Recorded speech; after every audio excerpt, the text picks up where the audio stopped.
Thank you, friends. Much long greetings to you all. I hope you're all ready to celebrate the shift to the Year of the Monkey, which will take place on the 8th of February this year. And I do not think I know too many astrological monkeys. And they're kind of like regular monkeys. They're curious and clever. They're even mischievous. They are people watchers, and I think that is a great pastime. Your inside is out, your outside is in, your outside is in, and your inside is out. Everybody's got something to hide, except for me and my monkey. Now, people have a real difficulty understanding how lunar years work. And of course, the Chinese and Hebrew calendars are lunar based. So their New Year's changes every year. But you see, it only changes against our Gregorian calendar. It does not change against itself. The lunar cycle is approximately 29 and a half days long, which means that they're just over 12 and a third lunar months to a year. Now, to make up for that extra part of a month, sometimes years in a lunar calendar are 12 months, and sometimes they're 13 months. Now, sometimes those months have either 29 or 30 days, depending on what part of the cycle they fall on. A 12-month lunar year is 11 days shorter than a solar year, and a 13-month year is 9 days too long. So both the Jewish and Chinese calendars only include the longer months in leap year cycles. Now, in the Jewish calendar, a leap month is inserted about every 3 years or so. And this year, of course, we have one. And that's why if you look at the calendar, you will see an Adar 1 and an Adar 2. Now, whereas the traditional Chinese calendar uses a far more complicated method of calculating leap years by observing how far the lunar cycles have progressed since the start of each year. Unless you really need to know how to calculate it, just look it up. It will be in February every year, and have a great monkey, everybody. Now, a lot of you really liked last week, and I thank you for that. You liked hearing what the words really said beside the translations that you are familiar with. You like the historical background it was set against. You like the realization that family relationships play throughout the character of our lives. You like the insights you had, which you had not noticed before. Now, that's one of the great things in growing, changing, developing, transforming. And in a book that is supposed to do the same things, we can get new nuances from one of the oldest books around, and it is exciting. And that is what the Torah is meant to do. Do not simply take the dogma of bygone days. It changes as we change, as we are told to do. The authors understood. We will develop. We will need to read, to reread, to interpret, to reinterpret this fantastic book containing history, allegory, metaphor, and law. And every so often it happens, after the great period of the Talmud, came the enlightened thinking and expansion of the great middle-aged scholars like Maimonides, the Rambam. And since then, well, maybe not as much, but we are charged to reevaluate what is written and how it applies in every generation. So please, I encourage you all, see how this book and what you've learned in the past speaks to you. Inculcate those lessons in how your personal spiritual practice evolves, and dare to dream, to interpret and reinterpret, and see how your thoughts, your ideas, your intentions weave through the ever-changing fabric of your life. I do this, of course, every week, and I have for years, and I love the new thoughts, ideas, insights, essences which I get. Like last week when I realized all four elements of creation were present at the Epiphany. When I realized the translation of that last line had to be "were afraid" and not "saw." And I say this not just because there are many examples of it written that way, but because that makes the most sense. And sometimes, when you do not have all the details, and in a language written without vowels, when so many words have the same letters, you have to make decisions based on what makes the most sense. Now, that's what led to the Talmud, the Midrash. And it's not just because I was missing the water element, emotion, from the equation. Notice that just 2 verses later, in Exodus 20:17, Moses said to the people, "Do not be afraid." Fear. The underlying theme throughout the patriarch tales and throughout the Exodus story is the devastation wrought by and what plants the transgenerational damage of the emotion of fear. And in every instance of the life-altering decisions that come with the double name calling, which we read about, Abraham at the Akedah, Jacob at the wrestling match, Moses at the burning bush, After the answer, I am here, in every instance God says, do not be afraid. Friends, the entire Torah is trying to teach you not to be afraid. Freedom is freedom from fear. Fear is your Pharaoh. Fear is what enslaves you. Take those leaps of faith. And once again, thank you, my friends. It is your questions, your comments, your suggestions that trigger me and encourage me to reach, to think, to contemplate, to have my Archimedes Eureka moments.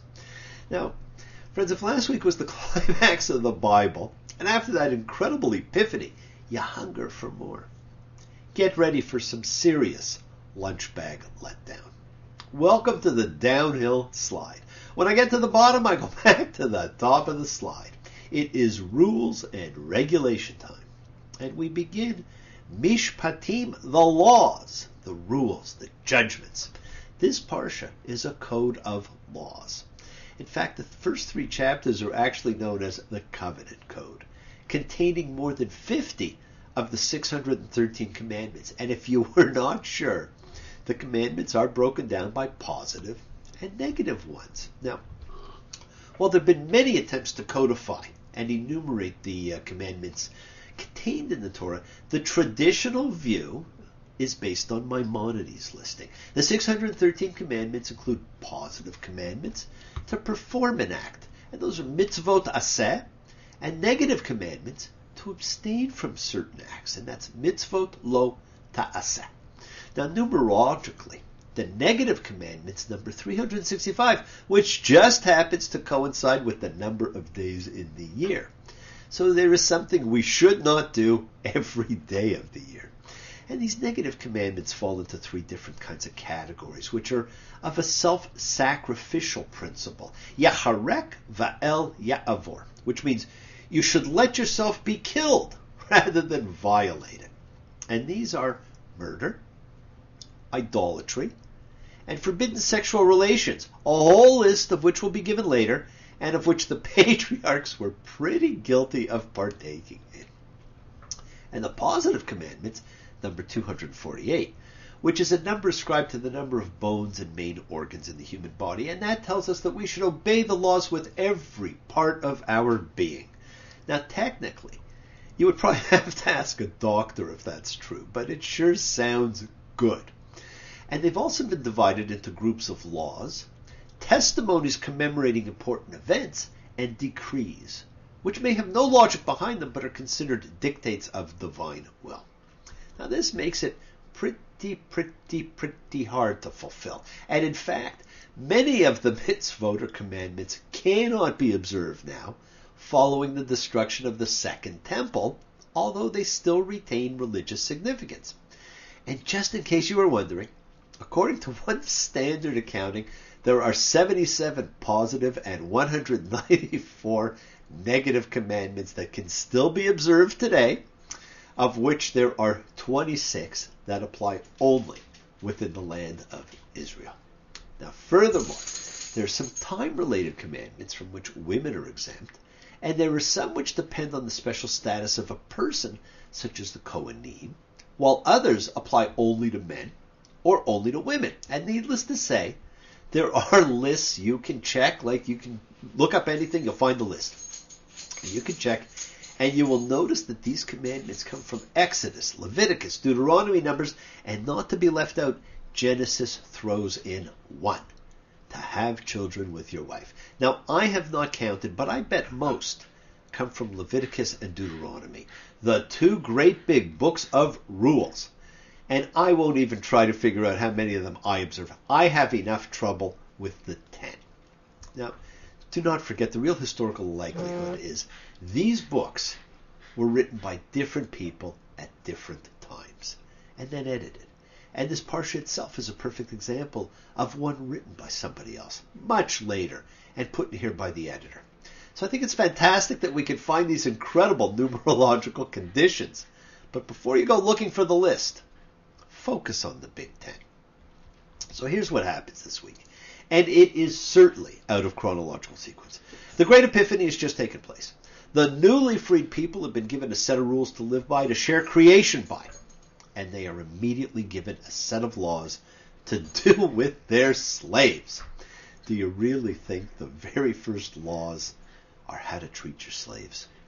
And there's a difference between Hebrew slaves and non-Hebrew slaves. And of course, at this time in history, no one was sure what a Hebrew actually was. Now, I know this is a topic close to Bob's heart, and I hope to give a little more information on it as we go along. Now, the people are told they will be following an angel, and they're not to rebel against him. And this is a foreshadowing of the rebellions that are coming. We're also told about the 3 gathering festivals that we have to observe, only one of which existed and had actually only been observed once. Now, we have the festivals of unleavened bread, the first fruits harvest, and the festival of ingathering. Now, unleavened bread is, of course, Passover. And notice that the term Passover appears nowhere. It was a much later given name. Now, the others we know as Shavuot and Sukkot, and we'll talk about them at their appropriate times. Then there's a list of capital offenses, including striking or cursing your parents. And then we get the beginning of the Lex Talionis in Exodus 21:23. And if there will be an injury, then you shall give a life for a life. And we will talk much more about that in Leviticus. There's the brief hint of the sanctuary city, not as practiced today in the U.S., but as it was brilliantly designed. But let's go back to this whole business about slavery. It's not what we picture. We picture more of the African-American Civil War slavery or the cruelty of Roman slavery. This was different. You had to treat your slaves better. And some slavery was voluntary. Meet me at the bottom. Don't lag behind. Bring me my boots and shoes. You can hang back or fight your best on the front line. Sing a little bit of these working man's blues. You see, friends, the Torah never stood against slavery as much as it was focused on treatment. It could not bring about the end of slavery by abolishing it, so instead it established principles regarding slaves' dignity, rights, treatment. And these gradually contributed to humans' own rejection of slavery in much, though not yet all, of the world. And this is a crucial point itself, that some of the laws of the Torah command things outright, while others lead humans to grow and change themselves. Now, the Egyptians were never criticized for having slaves, but rather they were criticized for the way they treated the slaves. They degraded them. They made them serve with harshness. They made their lives bitter with hard work. This is what we read at Passover. The laws listed here are for a fully functioning, stable society, not a group of sojourners who are still to be given community rules. You know, we get some rules on theft, on animal accidents, and a reminder that we're not to have sex with animals. And we get some rules regarding virgins and a strange rule in Exodus 22:17. You shall not let a witch live. Really? Now, these are laws that just do not fit at this time at all. But to these are added brilliant ideas, such as in Exodus 22:20. And you shall not persecute an alien, and you shall not oppress him, because you were aliens in the land of Egypt. You shall not degrade any widow or orphan. From the beginning of rules on how we were to live life, we were told, care for the stranger, the widow, the orphan, the indigenous society. Have you been trained to do that? Do you treat people with decency, humanity, dignity? Blind man breaking out of a trance puts both his hands in the pockets of chance, hoping to find one circumstance of dignity. And friends, pay attention to this edict. This particular law is repeated almost immediately, but with a slight change. Exodus 23:9. And you shall not oppress an alien, since you know the alien's soul, because you were aliens in the land of constraint. See, it says it even more eloquently. It says soul. You know how he or she feels oppression inside. Friends, when you have felt something, you do not bring that on to others. And you want others to learn that they too can be free. And one must be of help, even to someone who bears one ill will, perhaps especially to someone who bears ill will. And then there's this fantastic ideological view of human decency. And you shall not take a bribe, because bribery will blind those who can see and will undermine the words of the virtuous. What fantastic things to add to the 10 laws. Now, this brings ethics and morals to the realm of law. and law is applied to the makeup of the universe. A day for us is a year for Earth. And just as we need to cease every seventh day, the Earth needs to cease every 7 years. It needs to regenerate. And another brilliant moral law is given in Exodus 23:19, which later was reinterpreted to provide one of the cornerstone kashrut rules.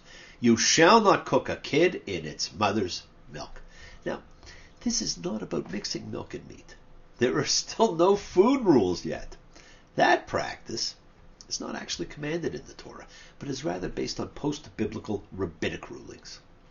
And this is given in the midst of moral, ethical, humanitarian-based instructions. And you see there are two other moral-based laws of similar design.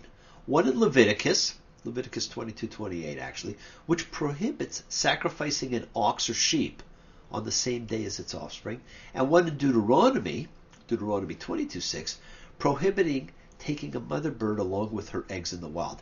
These were about decency, humanity, kindness. These are moral laws. Now, the great book of stories we were used to and liked is basically finished. There are only a few more stories, my friends. The stories now are going to be about the rules and laws, and actually in some ways have greater connection to more spiritual practice, and gave much more metaphor and allusion to them. Even this strange parsha of rules connects Abraham's journey to the mountain of God to Moses' journey here to the mountain of God. The one about obedience, and the other will be the scene of the ultimate disobedience, the golden calf. Now, the mountain of Moses' God, we're told, is Horeb or Sinai. And the mountain of Abraham's God, we believe, was the Temple Mount, Moriah, where the binding of Isaac took place and where the future temple would stand. Two sacred mountains are connected. The patriarch and his descendants are connected.